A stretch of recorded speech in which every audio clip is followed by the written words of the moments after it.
Between the Lines, presented by Continental Diamond. I'm Tatum Everett alongside Ben Leber. And Ben, the Vikings fall 34-28, an 0-2 start on the season on this Thursday night football game. A game that felt like it was within reach, yet the turnovers and ball security were another problem again this week. You know, it's wild to think about that, we're 7-1 in the turnover ratio. We've lost by a combined total of 9 points in the last two games.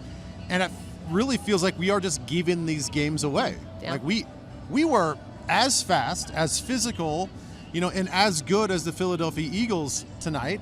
But it's just those turnovers, the sudden change for the defense, and then the defense, you could tell they were getting tighter on the defensive line.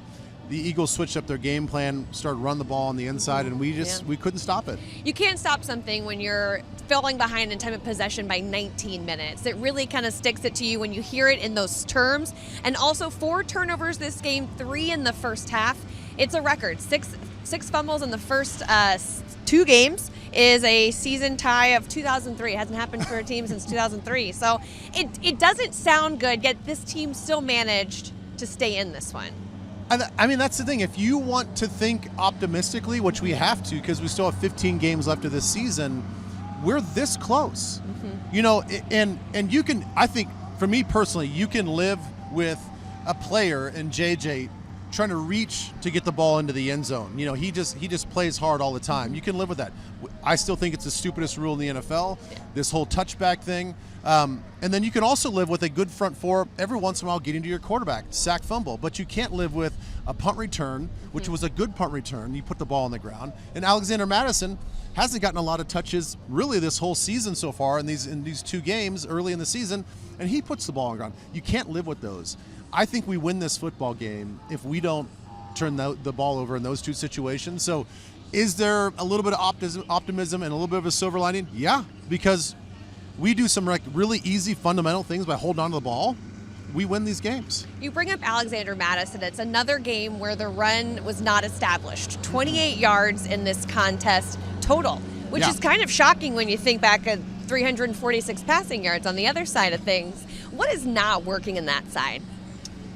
Well, clearly they didn't think that they could get anything going on the inside part of this offensive line. And when we started getting more and more pressure, they just did some quick pitches on the outside, and we had some success. I think the game was just starting to get a little bit sideways. We had to press a little bit more. So again, that's game situation. I think if you ask KOC, that certainly wasn't the game plan to come in here and run 9 times. Yeah. I think that they wanted to get in a little bit more of a flow, but they saw the way that the game was going. They saw the interior of offensive line not getting the holes and not getting the push and reestablishing that line of scrimmage.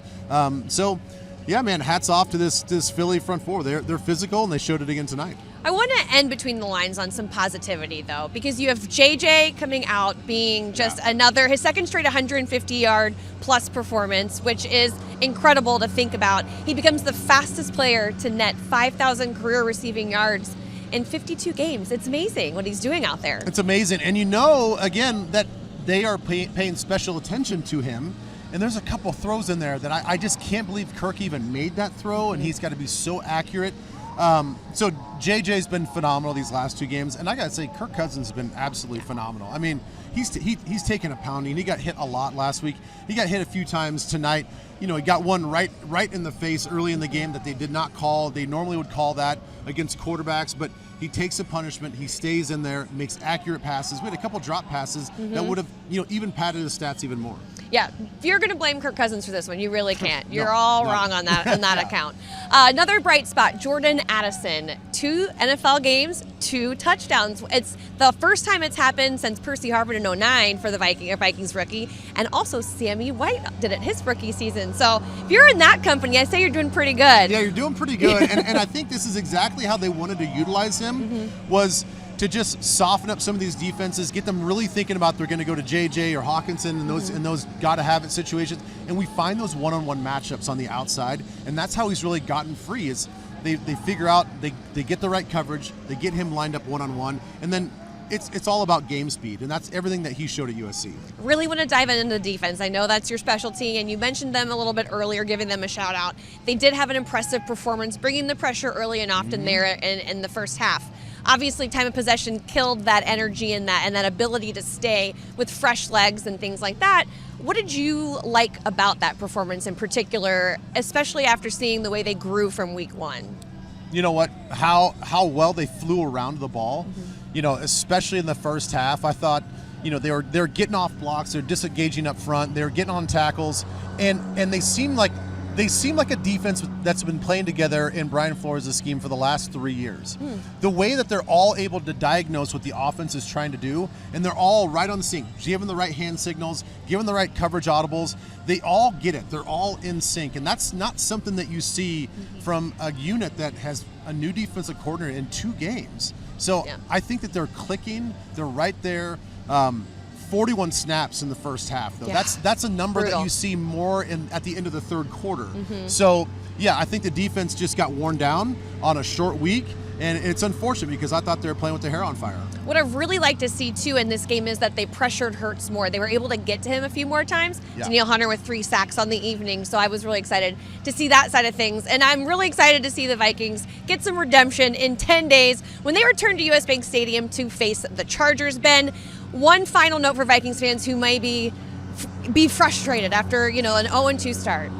Well, I'll go back to the fact that we're giving these games away, and off this little baby bye that we're going to have, and we just kind of refocus on just protecting the football. JJ's on fire, Kirk's on fire. We got to get a better, more balanced run game. I have total confidence we're going to do that. And just like I said about this defense is already playing at a really fast level. So we can get them the necessary rest on the sidelines so they're not gassed out. I think we really have something here. And take me inside their minds right now, too, right? They have a 10-day break. They're going to get ready for this next game. What are they thinking right now? Well, this early in the season, you don't really need to kick your feet up that much. Certainly these guys are feeling this 0-2, so I think mentally they got to go back and kind of lick their wounds, feel all the feels. I'm hoping that this is one of those things that it's going to be a benefit for this team where we just find an edge. We get tired of giving these games away. And, each guy, I know it's kind of cliche, but each guy does have to go back this weekend and just think about what can I do better? What can I do more? Where do I need to improve? And I do. I hope this thing hurts. I hope it hurts for them because it should. And hopefully they're better from it.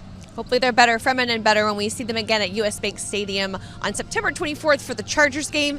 For Ben Leber, I'm Tatum Everett. Thanks for watching Between the Lines, presented by Continental Diamond.